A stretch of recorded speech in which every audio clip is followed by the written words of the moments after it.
आज हम नया चैप्टर स्टार्ट करेंगे जो कि हमारी +1 के केमिस्ट्री के अंदर सेकंड चैप्टर है according to the syllabus of Punjab school education and CBSE board, जिसके अंदर क्या है हम पढ़ेंगे basically structure of atom. Atom के स्ट्रक्चर के बारे में हम देखेंगे कि स्ट्रक्चर कैसा है उसका। इसके अंदर जो सबसे पहला टॉपिक हम जो करने लगे हैं आज, वो देखेंगे हम इसकी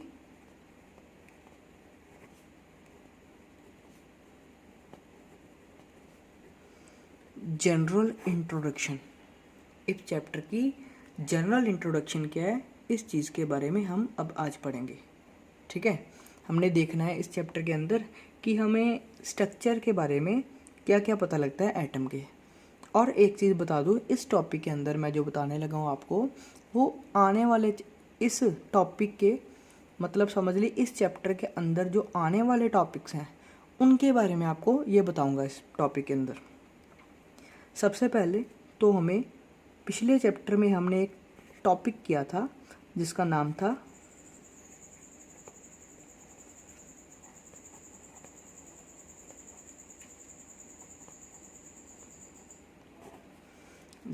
डाल्टन्स एटॉमिक थ्योरी, जिसे हमें जॉन डाल्टन नाम के साइंटिस्ट ने थी। ठीक है, इसके अंदर हमने देखा था कि हर एक चीज़ किसकी बनी है, एटम की। अब हम देखेंगे कि एटम बेसिकली किस तरह की चीज़ है। हमने ये तो देख लिया है, इसने मैं ज़्यादा नहीं आपको बताऊंगा क्योंकि मैं पिछले चैप्टर में आपको पहले ही बता चुका हूँ। मैं सिर्फ इतना बताऊंगा कि इसने कहा कि आप अगर दुनिया का कोई भी मटेरियल ले लो, ये क्या चीज़ है, ये कुछ भी हो सकता है, एनी सब्सटेंस। अगर आप दुनिया का कोई भी सब्सटेंस ले लो तो उसके अंदर क्या है, छोटे छोटे पार्टिकल्स प्रेजेंट हैं जिनको हम एटम बोलते हैं। अब हमने देखना है कि एटम के अंदर या एटम दिखने में कैसा है, क्योंकि तब तो जब इसने जॉन ने ये बताया, मीन्स डाल्टन एटॉमिक थ्योरी जब उसने दी, तब उसके पास इतनी ज़्यादा टेक्नोलॉजी नहीं थी, या समझ लीजिए तब माइक्रोस्कोप का इन्वेंशन नहीं किया गया था, इसलिए उसको इस स्ट्रक्चर के बारे में कुछ नहीं पता। इस स्ट्रक्चर के बारे में हमें आने वाली थ्योरीज में या आने वाले सालों में पता लगने वाला था। जब डाल्टन ने ये कंसेप्ट दिया तब उसको इस स्ट्रक्चर के बारे में नहीं पता था, इसलिए मैं आपको समझ लीजिए कि थोड़ा सा फ्यूचर में जाकर डाल्टन के अकॉर्डिंग आपको अभी स्ट्रक्चर के बारे में बताऊंगा। फिर हम देखेंगे स्टेप बाय स्टेप कि किस तरह से हमने स्ट्रक्चर फाउंड किया। सबसे पहले तो एटम का स्ट्रक्चर। एक एटम जो है, एटम कंसिस्ट ऑफ 2 पार्ट्स। एक एटम के अंदर क्या है, 2 हिस्से हैं, 2 पार्ट्स का मिलके बना हुआ है एक एटम, जिसके पहले पार्ट को हम बोलते हैं न्यूक्लियर पार्ट, जो कि हमारा सेंट्रल पार्ट होता है।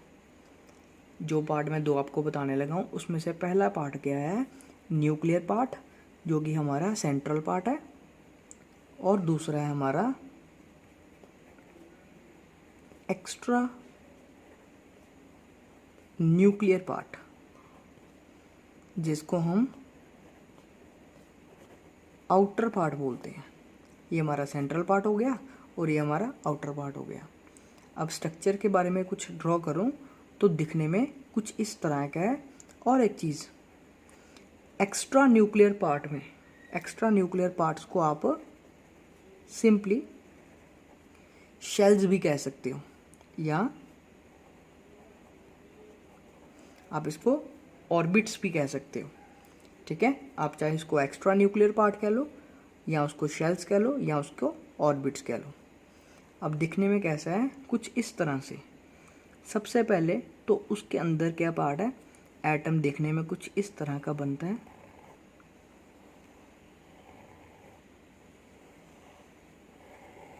इस तरह सा।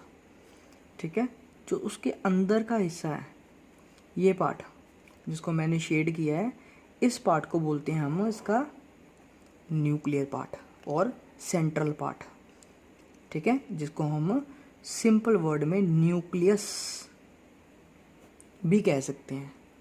ये जो मैंने बार रिंग्स शो किए हैं, इनको क्या बोलेंगे हम? शेल्स।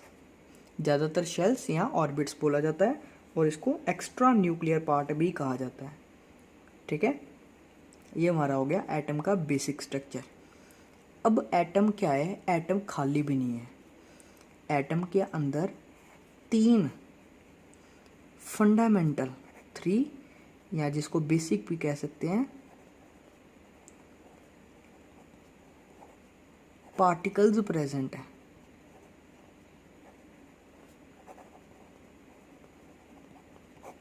किसी भी एटम के अंदर और कुछ हो ना हो, ये 3 बेसिक फंडामेंटल पार्टिकल्स जरूर प्रेजेंट होते हैं, ठीक है।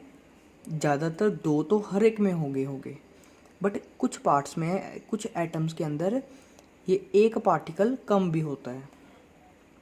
ये जो 3 बेसिक फंडामेंटल पार्टिकल्स हैं वो कौन कौन से हैं? वो हैं न्यूट्रॉन, प्रोटॉन और इलेक्ट्रॉन। ये हमारे फंडामेंटल पार्टिकल्स हैं बेसिक में, जो हर एक चीज़ में ज़्यादातर प्रेजेंट है, ठीक है। वो कौन कौन से हैं? Neutron, proton and electron. Neutron और प्रोटॉन ये दोनों ही हमारे कहाँ पे प्रेजेंट है? न्यूक्लियस के अंदर, मीन्स यहाँ पर न्यूट्रॉन्स एंड प्रोटॉन्स। और इलेक्ट्रॉन्स सिर्फ ऐसे हैं जो का प्रेजेंट है शेल्स में, मीन्स यहाँ पर, ठीक है। न्यूट्रॉन और प्रोटॉन दोनों ही हमेशा न्यूक्लियस के अंदर होंगे और इलेक्ट्रॉन हमेशा न्यूक्लियस के बाहर, मीन्स शेल में प्रेजेंट होंगे, ठीक है। ये चीज़ हो गई हमारी बेसिक। अब हम देखेंगे कि इन पार्टिकल्स का मास और चार्ज, क्योंकि इन पार्टिकल की हमें पूरी नॉलेज होनी चाहिए। मैं एक छोटा सा टेबल बनाने लगा हूँ यहाँ पे।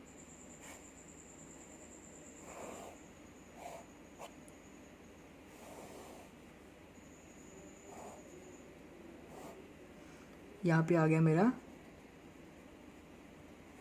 पार्टिकल, यहाँ पे आ जाएगा उसका चार्ज और यहाँ पे आ गया उसका मास।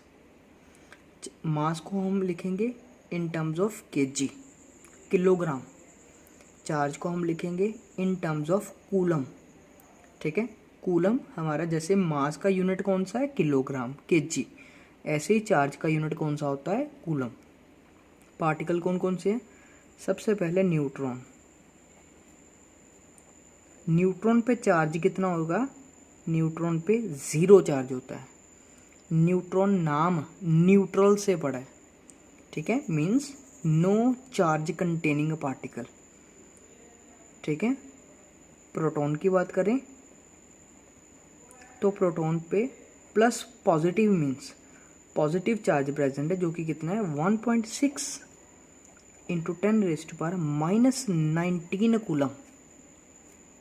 एक प्रोटॉन पार्टिकल पे 1.6 इंटू 10⁻⁻19 कूलम चार्ज प्रेजेंट है, और एक इलेक्ट्रॉन पे negative means -1.6 into 10⁻⁻19 coulomb charge present है, ठीक है।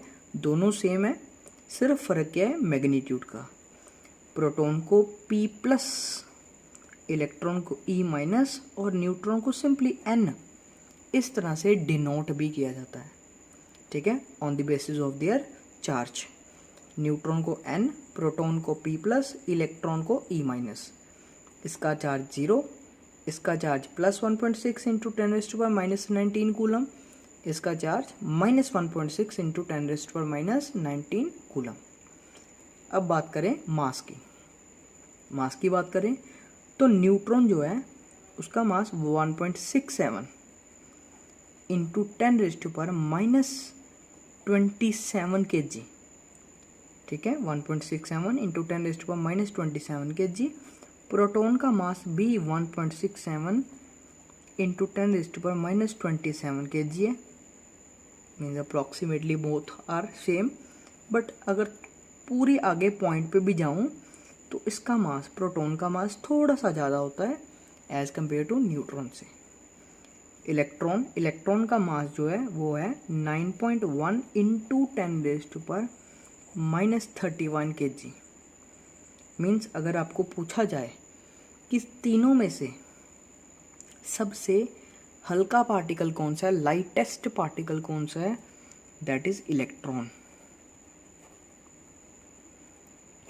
ठीक है, लाइटेस्ट, हमारे पास सबसे हल्का जो पार्टिकल प्रेजेंट है वो उसका नाम इलेक्ट्रॉन है।